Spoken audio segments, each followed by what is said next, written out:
Quando quitei minha casa depois de anos de esforço, achei que finalmente viveria em paz. Mas bastou eu compartilhar a novidade para descobrir até onde minha família era capaz de ir para me derrubar. Em vez de orgulho, recebi acusações, exigências absurdas e a ordem de vender meu próprio lar para bancar a vida da minha irmã, a queridinha eterna. Naquele momento, percebi duas coisas. Primeiro, que eu nunca tinha sido vista como filha, apenas como recurso. Segundo, que eles estavam dispostos a tudo para manter essa dinâmica, até cometer crimes. O que veio depois foi uma sucessão de golpes, revelações chocantes e consequências que mudaram completamente a vida de todos nós. Se você quer entender como uma família pode chegar tão longe, e como eu virei esse jogo, fique até o final. Essa história vai te surpreender. Olá, seja bem-vindo ao canal Histórias Surpreendentes. Curta e se inscreva nesse canal, aproveite e ative as notificações. Comente aqui de qual cidade você está assistindo, vou adorar saber e deixar um coração no seu comentário. Eu costumava achar que algumas famílias simplesmente nasciam tortas, como árvores que crescem inclinadas porque desde o começo foram empurradas pelo vento errado. A minha sempre foi assim. Meu nome é Larissa Monteiro, tenho 31 anos e, se você perguntar aos meus pais quem eu sou, eles provavelmente responderiam, a outra filha. Porque a protagonista absoluta da vida deles sempre foi minha irmã mais nova, Camila, a menina que, segundo eles, veio ao mundo iluminada. Eu, aparentemente, vim com o interruptor apagado. Desde criança, tudo girava em torno dela. Camila ganhava o melhor presente, as melhores roupas, o melhor quarto, a melhor atenção. Eu ganhava justificativas. Quando eu tirava 10, era obrigação. Quando Camila tirava 7, era motivo de festa, gravação de vídeo, chamada para todos os tios. Se eu adoecia, era drama. Se Camila espirrava, o mundo parava. O favoritismo era tão óbvio que até vizinhos murmuravam, mas meus pais sempre tinham uma explicação pronta: você é mais forte, Larissa. Você entende. Você não precisa de tanto carinho. Eu entendia, sim. Entendia que carinho não era prioridade para mim naquela casa. Aos 23 anos, quando consegui meu primeiro emprego firme numa empresa de contabilidade em Belo Horizonte, achei que, enfim, poderia respirar longe daquele ambiente saturado. Juntei cada centavo e dei entrada numa pequena casa no bairro Nova Granada, velha, com paredes descascadas e cheiro de mofo, mas que representava a primeira vez que algo era verdadeiramente meu. Enquanto pintava as paredes sozinha, madrugada dentro, sentia como se estivesse reconstruindo pedaços meus que ninguém jamais se preocupou em restaurar. Meus pais, é claro, não perderam a chance de menosprezar. Você devia esperar e ajudar sua irmã primeiro, diziam. Camila sim merece uma casa bonita. Você está gastando dinheiro à toa. Enquanto eu enfrentava planilhas, horas extras e ônibus lotados, Camila vivia como uma princesa contemporânea. Viagens, cursos que abandonava, festas que pareciam nunca acabar. Meus pais bancavam tudo. Para eles, era simples, a obrigação deles era com ela, a minha obrigação era não dar trabalho. O mais irônico é que, enquanto me chamavam de ingrata por não cuidar da família, eu era a única que realmente se virava sozinha. E, diferente do que eles acreditavam, eu sempre observei tudo em silêncio, os gastos, os comportamentos, as escolhas. Sempre fui paciente, mas nunca fui cega. E essa paciência toda virou coragem quando finalmente quitei a última parcela do financiamento da minha casa. Era uma noite de domingo, o tipo de noite comum, até você perceber que está prestes a mudar de vida. Quando assinei o comprovante, minhas mãos tremiam. Era mais que um pagamento. Era um renascimento. Eu tinha vencido sozinha. Mas bastou eu compartilhar a notícia para meu pai explodir. Isso é um absurdo. Esse dinheiro era para o apartamento da sua irmã. Você deveria ter prioridade com a família. A palavra família na boca dele sempre significou Camila. E como se não bastasse, Camila completou, com aquele sorriso de quem nunca ouviu um não na vida: agora você vai vender essa sua casinha e dar o dinheiro para mim. É o certo. Eu sou a filha que importa aqui. A frase dela me atravessou com uma nitidez que jamais esquecerei. Naquele momento, percebi algo que deveria ter visto há muito tempo: não importava o que eu conquistasse, eu jamais seria suficiente para eles.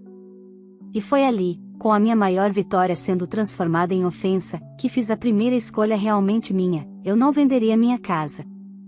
Eu não entregaria nada. Eu não seria mais a filha descartável. Eles não sabiam, mas aquela frase, aquela ameaça de me tomar o que conquistei, seria o início de uma virada que mudaria não apenas minha vida, mas a deles também. E, ao contrário do que meus pais estavam acostumados, dessa vez quem pagaria caro seriam eles. Quando meu pai gritou que eu deveria vender minha casa para dar o dinheiro a Camila, eu apenas fiquei parada, sentindo uma mistura de incredulidade e náusea. A sala estava iluminada demais, como se cada lâmpada da casa tivesse decidido destacar o absurdo daquele momento. Minha mãe observava tudo da cozinha, braços cruzados, cabeça balançando em concordância silenciosa, como sempre fazia quando o assunto era favorecer Camila.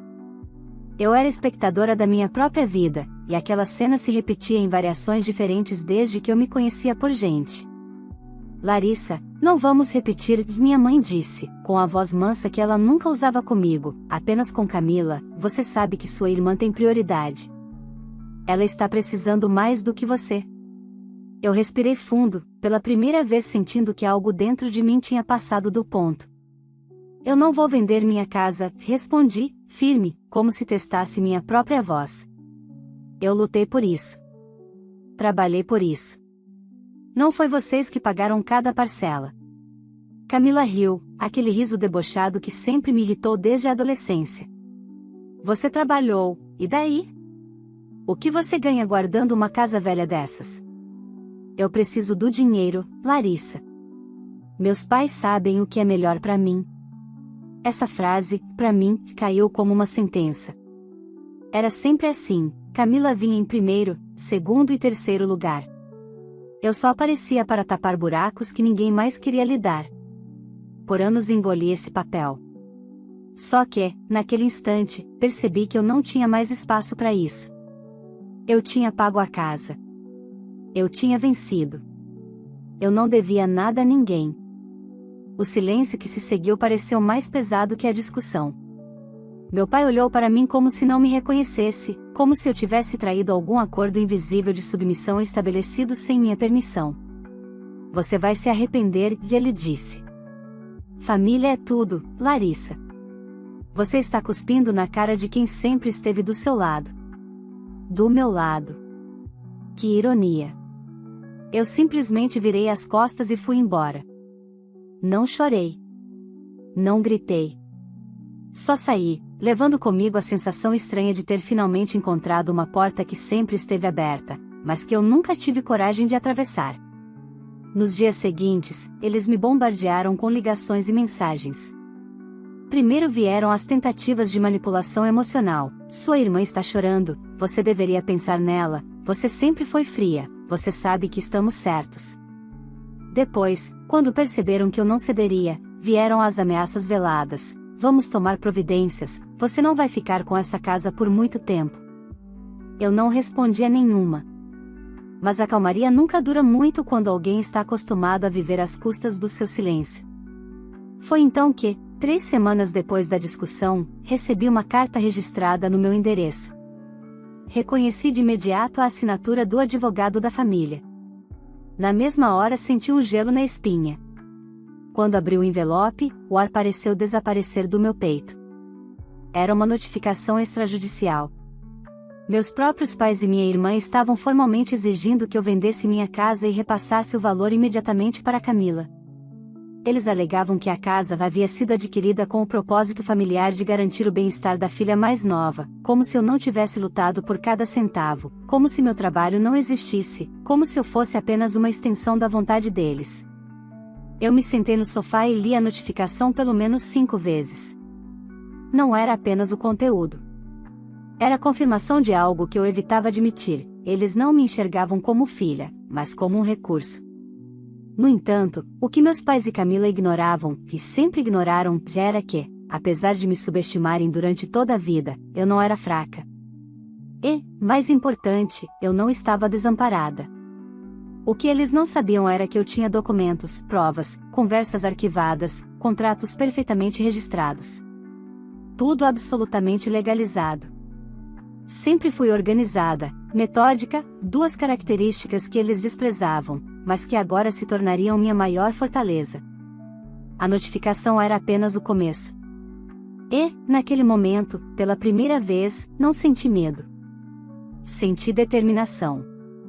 Eles tinham iniciado uma guerra. E estavam prestes a aprender que, quando você empurra demais alguém que sempre suportou tudo em silêncio, um dia essa pessoa empurra de volta. A notificação extrajudicial permanecia sobre minha mesa como um lembrete silencioso de que eu nunca tivera paz, apenas administradores do império emocional de Camila. A cada minuto que eu a encarava, mais claro ficava que aquela situação nunca foi sobre a casa. Era sobre controle. Sobre eles acreditarem que tinham direito sobre tudo que fosse meu, porque, na cabeça deles, eu existia apenas como extensão da filha perfeita. No entanto, o que eles não previram foi a minha reação. Eu não entrei em desespero, entrei em modo estratégia. Liguei para a doutora Helena Vasconcelos, uma advogada especializada em direito imobiliário e familiar, conhecida pela postura firme e pela capacidade quase cirúrgica de desmontar abusos travestidos de obrigações familiares. Ela me recebeu no mesmo dia. Quando coloquei a carta sobre a mesa dela, ela arqueou uma sobrancelha. Eles realmente enviaram isso? Perguntou, segurando o documento como quem segura algo tóxico. E acreditam que podem obrigar você a vender seu próprio imóvel? Eles acham que têm prioridade sobre tudo, respondi. Inclusive sobre minha vida. Helena começou a folhear a papelada que eu havia levado, comprovantes de pagamento do financiamento, extratos bancários, conversas antigas em que meus pais repetiam que não ajudariam com um centavo, contratos da compra do imóvel, tudo perfeitamente organizado. Ela sorriu. Não um sorriso de simpatia, mas um sorriso profissional, daqueles que anunciam que alguém acabou de subestimar a pessoa errada. Larissa, essa casa é 100% sua. Não existe brecha, cláusula, interpretação torta ou argumento emocional que mude isso. Eles não podem exigir absolutamente nada. E o fato de terem formalizado essa tentativa só piora a situação deles. Eu senti a respiração aliviar um pouco. Mas eles vão continuar, vai admitir. Eu conheço meus pais. Eles não vão aceitar um não. Helena cruzou as mãos sobre a mesa. Então nós também não vamos aceitar intimidação. Vou preparar uma resposta firme, objetiva e totalmente legal. Larissa, ela fez uma pausa, se sua família insistir, podemos acionar medidas que eles não vão gostar. Pela primeira vez em semanas, eu me senti amparada. Mas o alívio durou pouco. No mesmo dia, ao chegar em casa, encontrei Camila parada na minha calçada, vestida como se estivesse indo para um shopping em vez de invadindo a propriedade da própria irmã. Ela começou a falar antes que eu pudesse abrir o portão. Então é isso? Você chamou o advogado? Perguntou, com indignação estudada. Você está tornando tudo mais difícil, Larissa. É só vender essa casa e pronto. Meus pais estão arrasados com sua atitude. Você só pensa em você. Eu respirei fundo, mantendo a calma que eu nem sabia que ainda tinha. Camila, eu nunca pensei só em mim. Vocês é que sempre pensaram só em você. Ela revirou os olhos. Ai, que drama. Você sempre faz tudo parecer maior. Eu preciso do apartamento, Larissa. Meus pais sempre disseram que seria meu. Você não pode mudar isso só porque resolveu agir por conta própria. Eu a encarei, sentindo um cansaço profundo, não físico, mas emocional. Um cansaço de anos. Camila, essa casa não tem nada a ver com você. Nunca teve. Eu comprei. Eu paguei. Eu lutei por ela. Nada disso pertence a você. Ela deu um passo à frente e baixou o tom, como se estivesse oferecendo um acordo absurdo. Se você me der o dinheiro, eu deixo você morar aqui por um tempo. Até arrumar outro lugar. Eu não pude evitar a risada, curta, amarga. Não, Camila. A época em que eu aceitava migalhas acabou. Os olhos dela endureceram. Você vai pagar caro por isso. E saiu, pisando duro, como se o mundo tivesse ofendido sua existência inteira. Na manhã seguinte, recebi a devolutiva da doutora Helena, uma resposta formal impecável, deixando claro que qualquer tentativa de insistência caracterizaria assédio e abuso econômico. Ela enviou diretamente ao advogado dos meus pais. Mas a resposta deles foi ainda mais surpreendente do que eu imaginava. Em vez de recuarem, meus pais apareceram pessoalmente na porta da minha casa no dia seguinte, como se uma visita surpresa fosse resolver tudo. Meu pai estava vermelho de irritação. Como você teve coragem de envolver advogados contra a própria família? Esbravejou. Você sabe que Camila precisa da casa mais do que você. Ela é sua irmã. Você tem obrigações. Minha mãe, ao lado dele, balançava a cabeça, decepcionada. Nós não criamos você para ser egoísta, Larissa. Eu perdi o ar por um segundo. Egoísta. Era isso que eu era para eles porque finalmente disse não. Pai, mãe, vocês nunca estiveram do meu lado. Nunca. Vocês só me procuram quando Camila precisa de algo. A casa é minha. Legalmente. Moralmente. E vocês precisam aceitar isso. Meu pai cerrou os dentes. Nós vamos até o fim. Você não faz ideia do que começou. Ele tinha razão em uma coisa, eu não fazia ideia do que estaria por vir. Mas eles também não faziam a menor ideia de quem eu me tornaria a partir dali. E, naquela guerra que eles declararam, a primeira batalha já estava perdida, por eles. Depois da visita dos meus pais, passei 2 dias com uma sensação estranha, não era medo, mas uma espécie de vigília interna. Como se eu soubesse que algo maior estava prestes a acontecer. E estava. Na noite de quinta-feira, enquanto eu preparava um macarrão simples para jantar, meu celular começou a vibrar sem parar. Mensagens chegando uma atrás da outra. Primeiro, de colegas da empresa: Lari, está tudo bem? Vimos algo no Facebook. Depois, de conhecidos antigos: sua irmã postou uma coisa séria sobre você. E então, finalmente, o link. Contra meu bom senso, eu cliquei. Lá estava, Camila, em um vídeo de quase 5 minutos, chorando, ou fingindo chorar, dizendo que eu, a irmã ingrata, estava tentando deixá-la sem teto.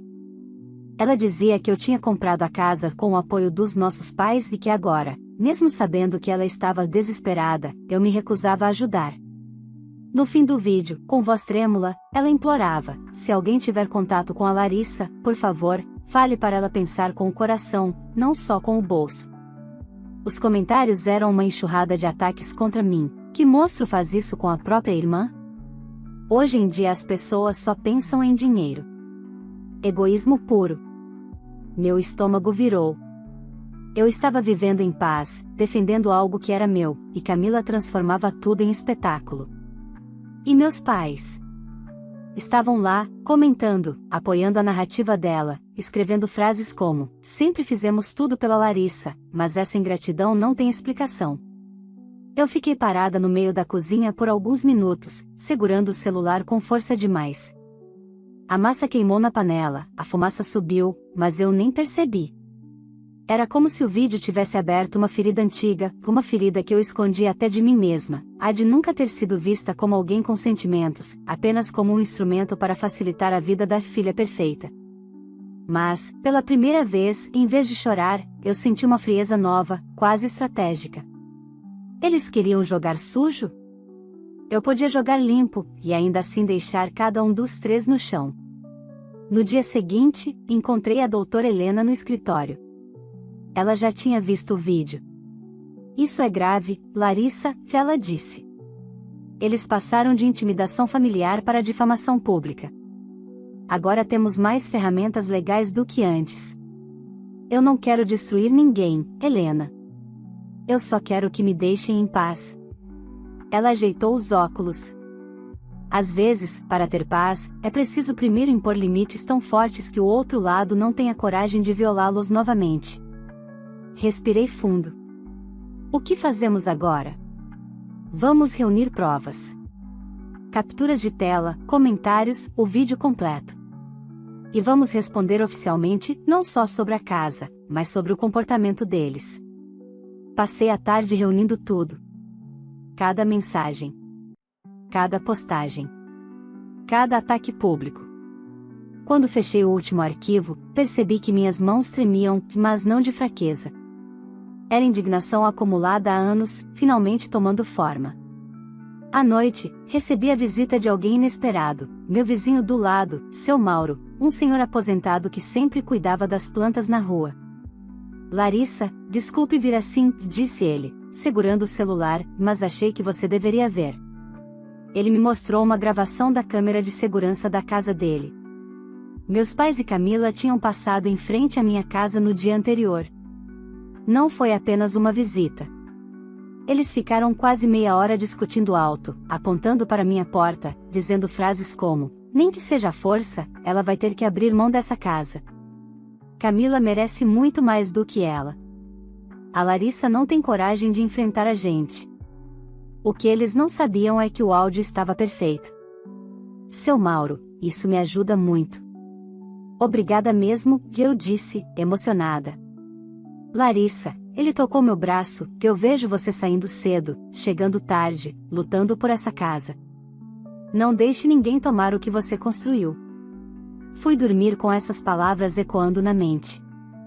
Na manhã seguinte, novos acontecimentos começaram a se desenrolar. A advogada me ligou cedo: Larissa, seu caso tomou outra proporção. O vídeo da Camila viralizou, mas alguém postou um comentário revelando que você pagou a casa sozinha. E está começando a circular. Meu coração acelerou. Isso é bom ou ruim? É bom. Muito bom. Sua família perdeu a narrativa. Agora, se tentarem insistir judicialmente, podemos alegar má-fé. E se continuarem te difamar, poderemos pedir danos morais. Mas a maior surpresa do dia ainda estava por vir. À tarde, recebi um e-mail de uma pessoa que eu não esperava, um ex-colega da Camila, dizendo que ela havia sido demitida do último emprego por má conduta, e que os meus pais estavam desesperados para arrumar uma maneira de sustentá-la sem afetar as próprias finanças. Ou seja, a casa nunca foi sobre Camila ter um lugar para morar, era sobre meus pais não quererem assumir a responsabilidade de sustentar a filha mimada pela vida inteira. Eles queriam que eu fosse a tonta da vez. Mas não desta vez. Enquanto eu lia aquele e-mail, percebi algo fundamental. Pela primeira vez, eu estava deixando de ser vítima e começando a ser protagonista da minha própria história.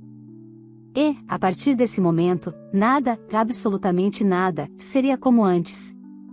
Quando recebi o e-mail revelando que Camila havia sido demitida por má conduta, algo dentro de mim finalmente se encaixou. Era como se, por anos, eu tivesse olhado um quebra-cabeça pela metade, e, agora, uma peça crucial mostrava a figura inteira. Meus pais não queriam me obrigar a vender minha casa por amor à filha mais nova. Era por desespero.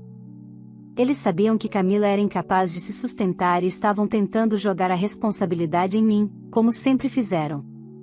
Só que desta vez, a filha rejeitada havia crescido. No dia seguinte, a situação tomou outro rumo. Ao chegar ao trabalho, encontrei meu chefe, Rodrigo, me esperando na sala dele. Pensei que talvez tivesse algo a ver com o vídeo da Camila, mas o motivo era ainda mais inesperado. Larissa, recebi um pedido formal de acesso aos seus dados profissionais, ele disse, entregando um papel, assinado pelo advogado da sua família. Eu senti o corpo inteiro gelar. Eles alegaram que você está mentindo sobre sua renda e que, se realmente tem condições financeiras, deveria honrar sua obrigação familiar, completou ele, visivelmente indignado. Eu fechei os olhos por um segundo, sentindo o limite invisível ser ultrapassado. Agora não era mais apenas sobre minha casa. Eles estavam tentando destruir minha carreira. Larissa, fique tranquila. Não forneci nada. Isso é ilegal. Mas quero que saiba que estou do seu lado, Rodrigo afirmou.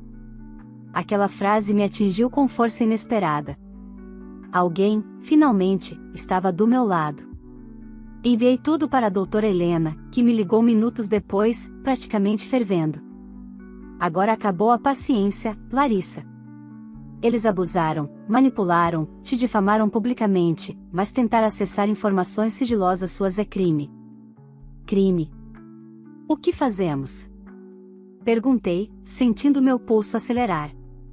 Vamos entrar com uma medida cautelar e abrir possibilidade para danos morais.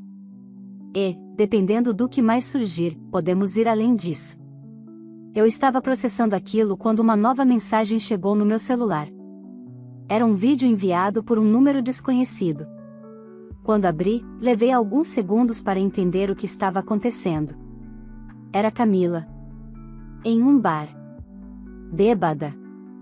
Reclamando da vida. Minha irmã é uma otária, que ela dizia, rindo. Ela paga a casa, paga tudo, e ainda acha que tem direito de ficar com as coisas. Se meus pais fossem mais duros com ela, ela já teria cedido.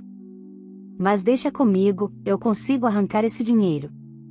O vídeo continuava, mas eu já tinha visto o suficiente. A pessoa que enviou anexou uma mensagem, viu o vídeo que sua irmã postou. Ela veio aqui ontem e se gabou da situação. Achei injusto. Meu coração batia pesado, mas não era tristeza. Era o peso da verdade, finalmente emergindo depois de anos soterrada. Quando mostrei o vídeo à doutora Helena, ela respirou fundo. Larissa, isso muda tudo. Absolutamente tudo. Agora temos prova direta da má-fé deles. Eles não estavam apenas te pressionando. Estavam planejando extorquir você. Helena, eu não quero arrastar ninguém para o fundo do poço, que eu disse, num sussurro. Mas eles querem arrastar você, que ela respondeu. E se não colocar limites, continuarão achando que podem. Respirei fundo. Ela estava certa. Naquela tarde, Helena preparou a documentação final da medida cautelar. Entre anexos e capturas, percebi algo curioso. Cada arquivo revelava uma versão diferente da mesma história, uma história onde eu sempre fui usada e ninguém nunca se sentiu culpado por isso. E então chegou a noite. Chuva fina, ar úmido, um silêncio quase pesado dentro da minha casa. Eu estava sentada no sofá quando ouvi batidas insistentes na porta. Não esperava ninguém. Quando abri, encontrei minha mãe. Sozinha. Seus olhos estavam inchados, como se tivesse chorado por horas, mas não era arrependimento. Era medo. Larissa, seu pai e a Camila, eles estão descontrolados. Estão dizendo que vão entrar na justiça de novo, que vão expor mais coisas suas.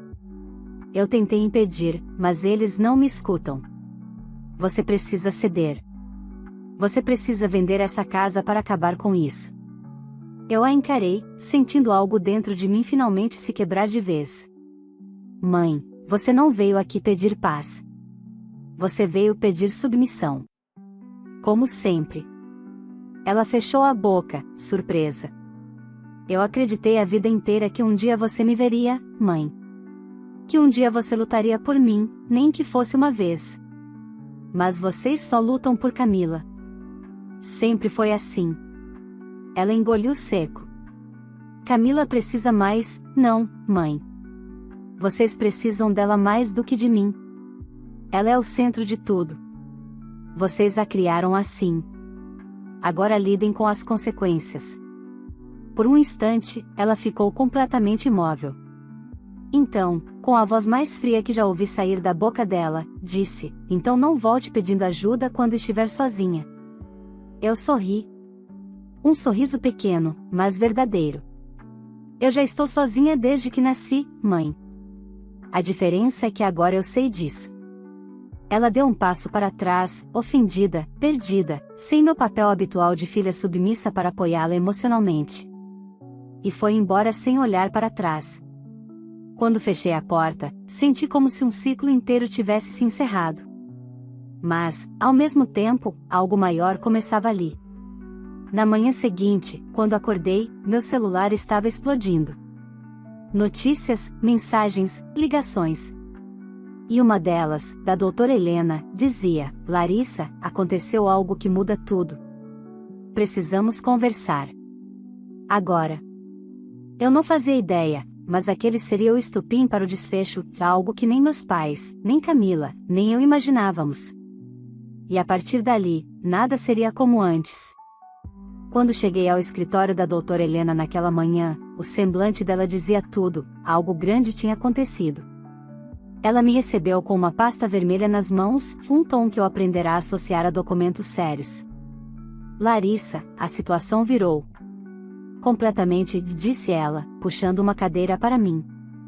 Lembra quando seu vizinho nos entregou o vídeo dos seus pais discutindo na porta da sua casa? E lembra do vídeo da Camila falando no bar? Concordei, apreensiva. Pois bem, ambos vazaram. Eu pisquei. Como assim, vazaram? Alguém publicou nas redes sociais. E agora estão circulando. E não apenas isso, ela abriu a pasta. Um grupo de apoio a vítimas de abuso familiar replicou o conteúdo e expôs o comportamento tóxico da sua família. Isso viralizou, Larissa. Meu coração disparou, uma mistura de choque e um tipo estranho de alívio. Alguém finalmente estava vendo, não a versão deles, mas a minha realidade. Mas tem mais, ela continuou. A empresa onde sua mãe trabalhava emitiu uma nota oficial. Eles ficaram horrorizados com o vídeo em que ela aparece endossando o discurso da Camila e incentivando a invasão da sua casa. Ela foi afastada para investigação interna. Eu levei a mão à boca. Minha mãe foi afastada? Sim. E seu pai? Helena abriu outra folha. A construtora onde ele faz freelas cancelou contratos após ver o vídeo em que ele diz que vai tomar sua casa à força. Isso é considerado ameaça e tentativa de coação. E como ele falou isso em via pública, com testemunhas, não há defesa possível. Eu precisei de alguns segundos para absorver tudo. Eles tinham destruído minha reputação, minha paz, minha dignidade. Agora, estavam colhendo exatamente o que plantaram. E Camila? Perguntei, com a voz mais firme do que eu esperava. Camila perdeu a chance em um processo seletivo importante. A empresa viu o vídeo dela no bar e classificou o comportamento como grave desvio ético. Ela fez um vídeo pedindo desculpas, apagou o primeiro vídeo em que te atacava, mas já era tarde. Era estranho. Eu não sentia alegria nem vingança. O que eu sentia era libertação. Depois de uma vida inteira sendo usada como escudo, como suporte, como pano de fundo da perfeição da minha irmã, era como se a verdade tivesse finalmente furado a bolha sufocante que eles criaram. Helena, respirei fundo, o que eu faço agora? A advogada fechou a pasta e entrelaçou os dedos. Agora você decide como quer seguir. Nós podemos avançar com a ação por danos morais. Você tem base jurídica para isso. Mas, também pode encerrar o processo legal e apenas manter as medidas protetivas. Depende de quanto você quer se desvincular dessa família. E ali, naquela sala silenciosa, percebi que a resposta estava dentro de mim havia anos. Eu quero me desvincular completamente, respondi. Eu quero viver em paz. Sem eles. Helena concordou, satisfeita. Então é isso que faremos. Mantemos a restrição, arquivamos a parte criminal com ressalvas e seguimos com a formalização de que eles não podem entrar em contato com você por nenhum meio. Saí do escritório com uma leveza que eu nunca tinha sentido. Era como se eu tivesse caminhado pela vida inteira carregando uma mala de concreto e, finalmente, tivesse colocado no chão. 3 dias depois, aconteceu algo inusitado. Meu pai apareceu na porta da minha casa. Não bateu.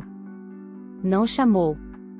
Apenas ficou parado na calçada, como se soubesse que ultrapassar aquele limite seria ilegal.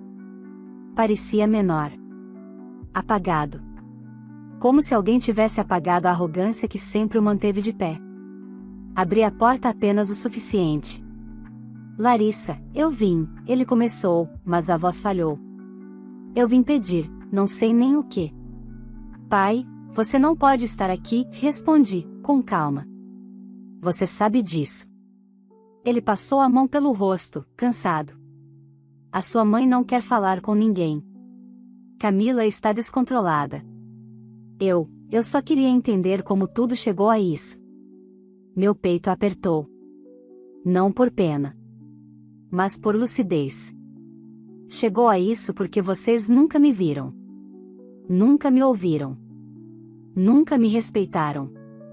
E continuam não respeitando, porque você acha que basta aparecer aqui para que eu resolva sua vida. Mas não vou. Ele respirou fundo, como se buscasse palavras que nunca aprendeu a dizer. Larissa, eu errei. Não, pai. Vocês erraram por décadas. E quando eu finalmente disse não, vocês tentaram destruir tudo que eu construí. Isso não é erro. É escolha. Ele recuou um passo. A verdade sempre pesa mais em quem a negou por muito tempo.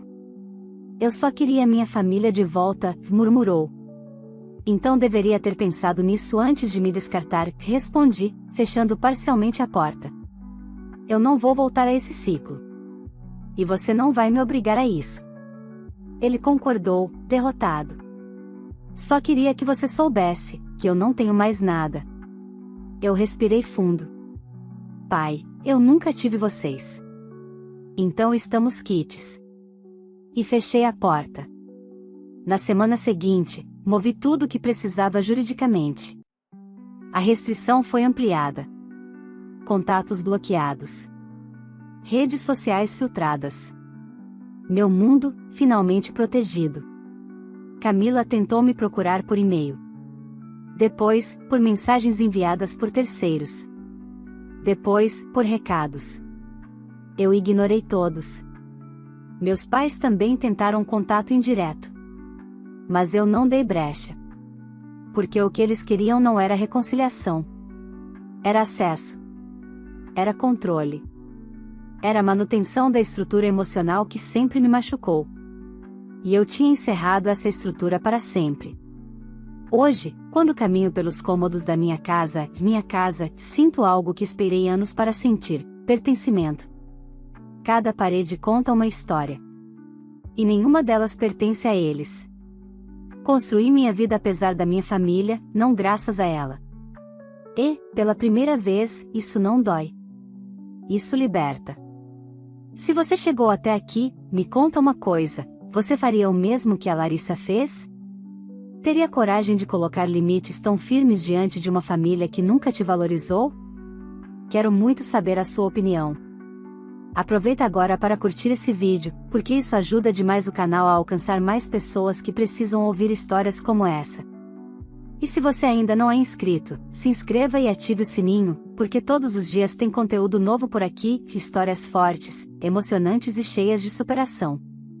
Ah, e compartilhe esse vídeo com alguém que você acredita que precisa ouvir essa mensagem sobre limites, força e amor próprio. Você pode ajudar outra pessoa apenas enviando esse vídeo. E antes de ir embora, deixa aqui nos comentários: você faria o mesmo que a protagonista fez? De qual cidade você está assistindo esse vídeo? Eu leio todos os comentários e deixo um coração especial para quem participa. Muito obrigada por acompanhar até o final, e nos vemos na próxima história.